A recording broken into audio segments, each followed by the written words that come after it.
नमस्कार, राज की बात में आपका स्वागत है। तुम हंगामा करो, हम डिलीवर करेंगे। हम जब्ती करेंगे तो सुप्रीम कोर्ट में भागते रहो। हम रेड मारेंगे, छापे मारेंगे। तुम्हारे करोड़ों अरबों की वो संपत्तियां जो अवैध तरीके से कमाई गई है उसको जब्त करेंगे और तुम छटपटाट कर हंगामा करते रहो, सड़कों पर प्रदर्शन करते रहो। ये तरीका हो गया है विपक्ष का और मोदी सरकार का। प्रधानमंत्री मोदी ने साफ कहा, हंगामा नौटंकी करने से कोई फर्क नहीं पड़ेगा। डिलीवरी आप भी दो, डिलीवर हम भी करेंगे। आप सवाल करोगे, हम जवाब देंगे। आप हंगामा करोगे, हम एक्शन लेंगे। और यही तरीका सरकार ने अपनाया है। संसद में हंगामा चल रहा है। मुद्दा क्या? एसआईआर। एसआईआर पर डिबेट होना चाहिए, चुनाव आयोग पर अंकुश कसा जाना चाहिए। लेकिन तुम एसआईआर करते रहो, हम दूसरे तरीके से अपना काम करते रहेंगे और यही हो रहा है।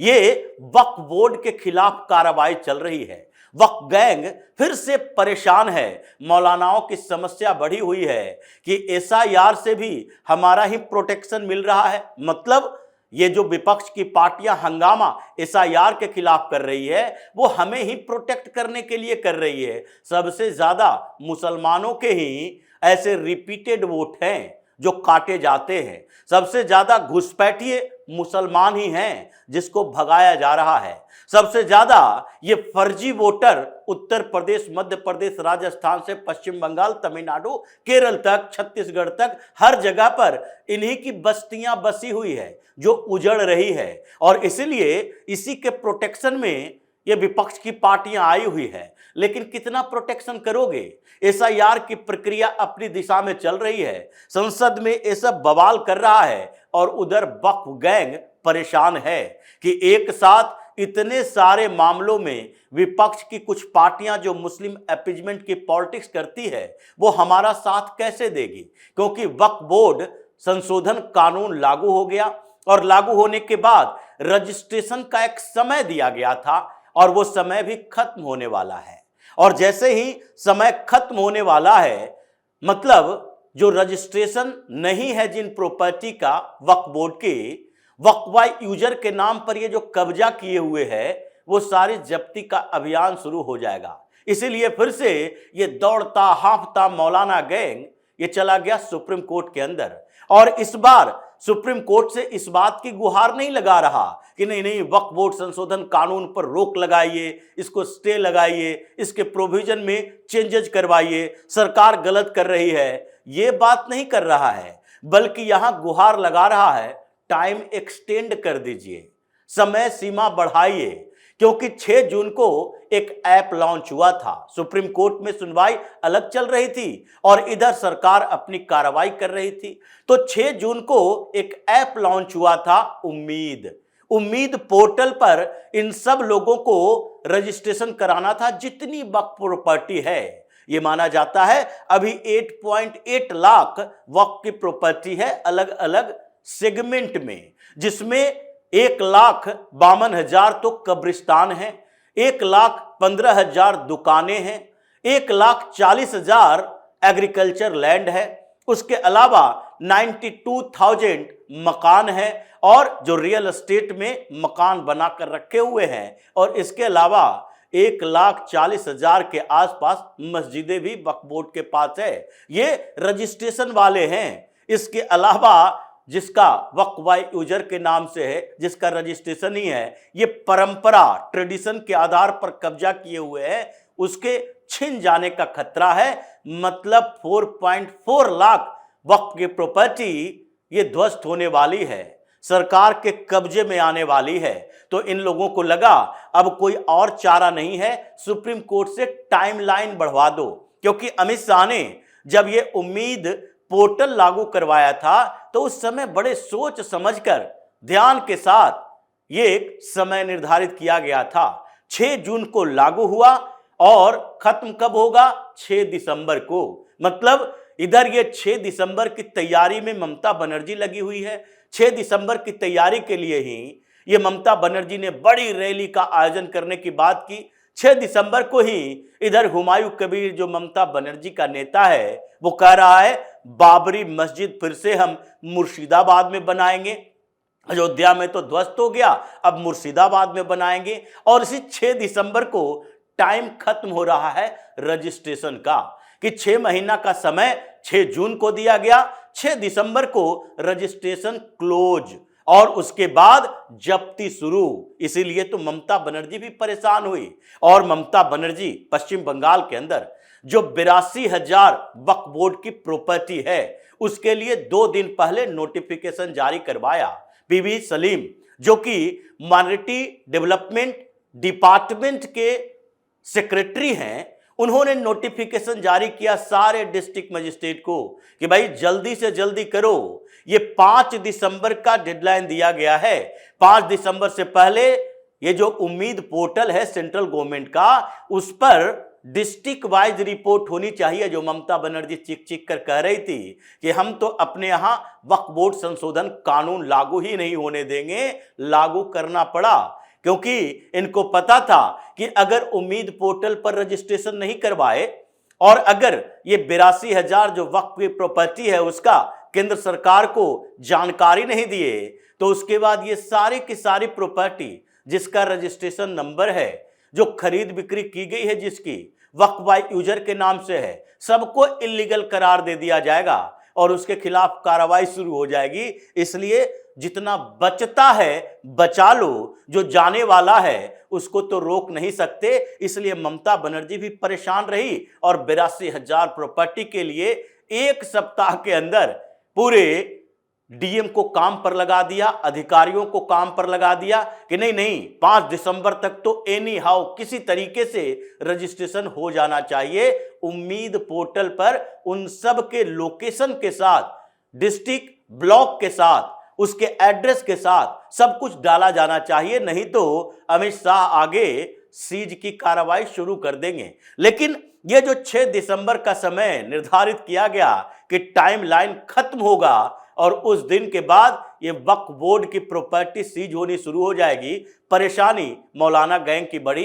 ये लोग जो विपक्ष में बैठी हुई पार्टियां हैं इस मुद्दे को अभी थोड़ा सा विराम दे चुकी है क्योंकि इसका फोकस अभी एसआईआर पर है। ममता बनर्जी का फोकस एसआईआर पर है क्योंकि वहां चुनाव होना है। फर्जी वोट धड़ाधड़ हटाए जा रहे हैं, बांग्लादेशी भाग कर जा रहे हैं पश्चिम बंगाल छोड़ छोड़ के। ये बीएलओ के साथ, अपने संगठन के कुछ बीएलओ के साथ इसी के दफ्तर के सामने प्रदर्शन कर रही है। उसमें भी टाइमलाइन एक्सटेंड हो गया है।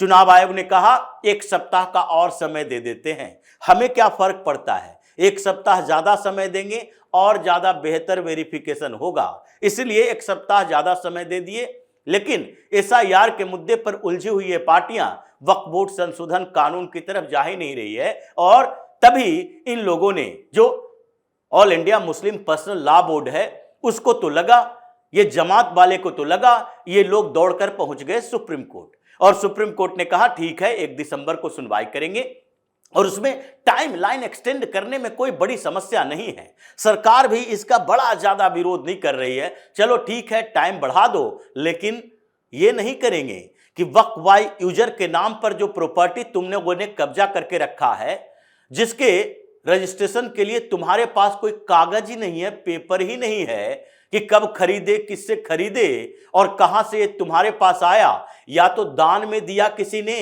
तो उसके दान का पत्र होना चाहिए कि वो उसने वक्फ कर दिया अपनी प्रॉपर्टी को। ये सारी जानकारी नहीं रहेगी तो फिर तो वो प्रॉपर्टी जब्त होगी ही। इसलिए दौड़कर ये सुप्रीम कोर्ट में पहुंचे जस्टिस दीपांकर दत्त और जस्टिस एजी मसीह, ये दोनों की बेंच है, क्योंकि ये जो वक्फ बोर्ड का ऐसा भूत है जिसने तीसरा सीजीआई अब इसके लिए सुनवाई करेंगे।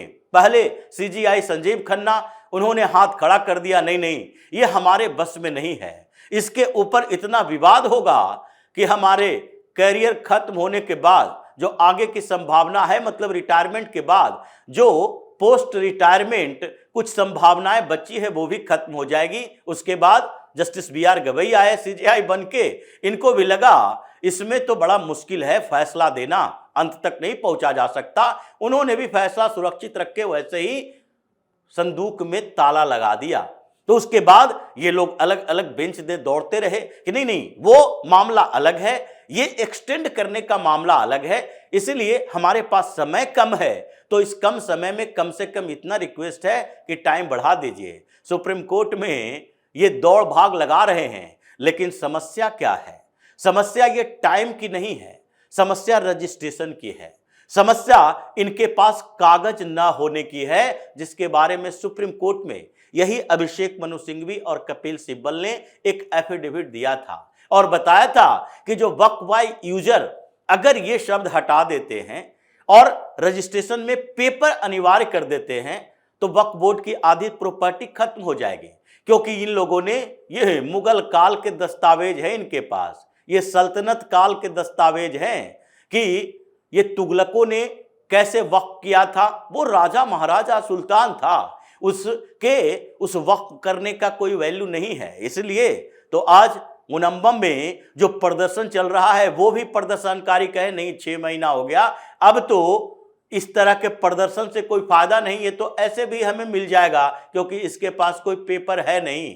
ये अमित शाह के ऊपर छोड़ देते हैं, कैसे इन लोगों से छीनकर हमें देंगे, ये विवाद ही खत्म है। और इसलिए अभी 6 दिसंबर का इंतजार से पहले ये जो अभी अभिषेक मनु सिंघवी ने खुद ही कोर्ट में सुप्रीम कोर्ट में कहा था कि 50% ऐसी प्रॉपर्टी है वक्फ बोर्ड के पास जिसका पेपर नहीं है, यानी कि रजिस्ट्री पेपर नहीं है कि किससे खरीदी गई है, या फिर जिसने वक्फ किया है उसका वक्फनामा नहीं है, बल्कि ये कुछ दस्तावेजों में शामिल है कि इब्राहिम लोदी ने क्या दिया, औरंगजेब और ये सलीम ने क्या दिया, अकबर ने क्या दिया, कि ये पूरा इलाका अकबर ने कर दिया वक्फ के नाम पर, औरंगजेब ने कर दिया, उसी के आधार पर ये लोग आज तक दावा कर रहे हैं। तो अभी 4.5 लाख के करीब वक्फ की प्रॉपर्टी की जब्ती अभियान शुरू हो चुकी है, टाइम खत्म हो चुका है, एक्शन शुरू हो चुका है और ये सुप्रीम कोर्ट में दौड़ भाग फिर से मंगा रहे हैं।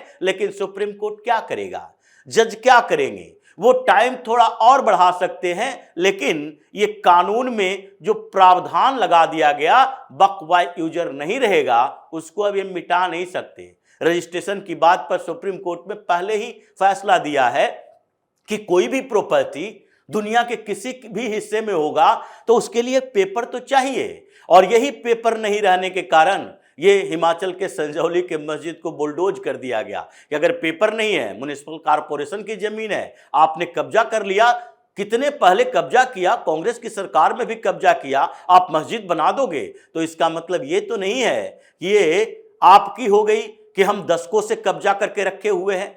अगर आपने 200 साल भी पहले कब्जा किया होगा वो भी छीन लेंगे।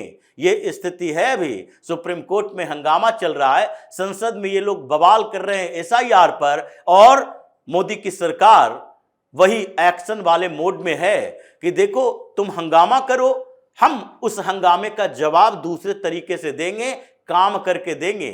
और ये वक्फ बोर्ड संशोधन कानून में जो रजिस्ट्रेशन का प्रावधान था 6 दिसंबर का उसका समय खत्म होगा, और फिर ये 50% से ज्यादा प्रॉपर्टी जिसका जिक्र अभिषेक मनु सिंघवी ने किया था, 4.4 लाख प्रॉपर्टी वक्फ की जब्त होनी है। तो इसी तरह की खबरों के साथ फिर से हाजिर होंगे, तब तक के लिए बने रहिए हमारे साथ और देते रहिए हमें सहयोग, ताकि इसी तरह की खबर हम आपके लाते रहें। धन्यवाद।